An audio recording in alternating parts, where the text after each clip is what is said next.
Assalamualaikum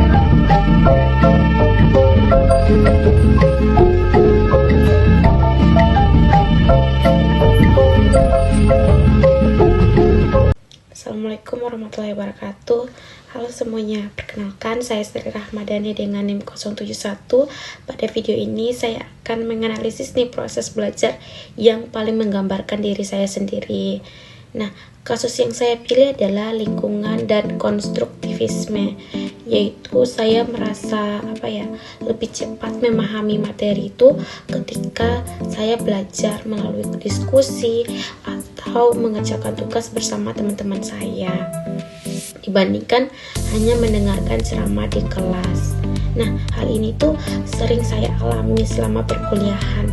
Ketika dosen menjelaskan materi di kelas, saya memang memahami sebagian materi, tetapi terkadang saya belum benar-benar paham nih apa yang diucapkan dosennya.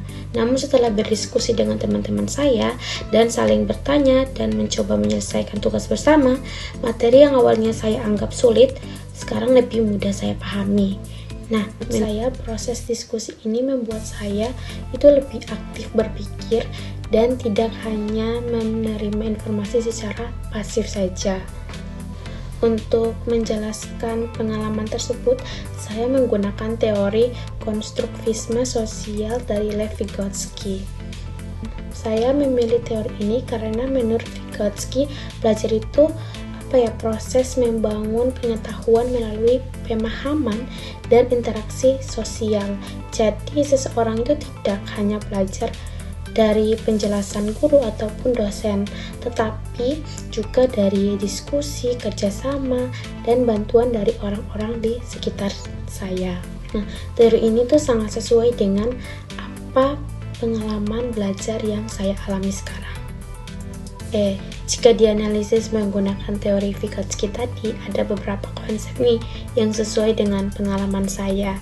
Yang pertama adalah interaksi sosial, di mana menurut Vygotsky interaksi dengan orang lain itu memiliki peran yang sangat penting dalam membangun pengetahuan, di mana saya merasakan sendiri bahwa ketika berdiskusi dengan teman saya ataupun orang di sekitar saya itu dapat bertukar pendapat, bertanya jika ada materi yang belum saya pahami, dan mendengarkan cara-cara berpikir teman-teman saya mau dari sudut pandang mereka masing-masing. Dari situ saya jadi lebih mudah memahami materi dibandingkan jika hanya mendengarkan penjelasan di kelas saja. Konsep yang kedua ini adalah Zone of Proximal Development atau GPD. Nah, Vygotsky ini menjelaskan bahwa GPD itu adalah kemampuan yang belum dapat dicapai seseorang secara mandiri, tapi dia itu dapat dicapai dengan bantuan dari orang lain. Nah, saya ini pernah mengalami hal tersebut saat mempelajari uji perbandingan signifikansi pada mata kuliah statistik di semester yang lalu. Awalnya saya merasa kesulitan nih menentukan kapan sih harus menggunakan uji T, ANOVA, ataupun uji perbandingan lainnya. Saya juga masih bingung nih bagaimana sih cara menentukan uji yang sesuai dengan desain atau penelitian saya. Terus gimana sih menginterpretasikan hasilnya?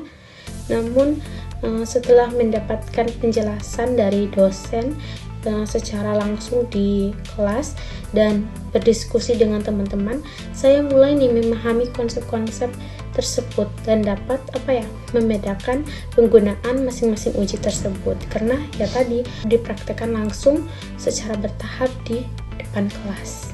Konsep yang ketiga ini adalah scaffolding, yaitu bantuan yang diberikan selama proses belajar agar seseorang itu dapat mencapai pemahaman yang lebih baik. Nah, pemahaman yang baik, bantuan tersebut saya peroleh dari penjelasan dosen, contoh soal, latihan yang bertahap, dan diskusi bersama teman-teman maupun dosen. Nah, Setelah beberapa kali berlatih, saya nih mulai mampu mengerjakan sendiri. Hal ini terlihat ketika saya mengerjakan tugas penelitian eksperimen yang mengharuskan saya itu menggunakan uji perbandingan signifikansi. Pada saat itu saya sudah mampu nih menentukan uji statistik yang sesuai, seperti mengolah data dan menginterpretasikan hasil analisis saya secara mandiri. Karena tadi bantuan-bantuan dan pengalaman saya pada matkul statistik. Nah, menurut saya hal tersebut itu menunjukkan bahwa bantuan yang saya terima di awal tadi berhasil meningkatkan kemampuan saya nih. Akhirnya saya dapat belajar secara mandiri menggunakan teknik-teknik atau pelajaran-pelajaran yang sudah diberikan sebelumnya. Oke. Berdasarkan pengalaman tersebut, saya menyadari bahwa saya itu belajar lebih efektif ketika terlibat secara aktif dalam proses pembelajaran. Meskipun saya di dalam kelas jarang bertanya, tetapi saya bisa menanyakan pertanyaan-pertanyaan yang mungkin belum menjawab pertanyaan saya itu kepada teman-teman saya. Nah, saya tidak hanya menerima informasi dari dosen, tapi juga membangun pemahaman melalui diskusi, bertanya, dan mengerjakan latihan, dan bertukar pendapat dengan teman-teman saya.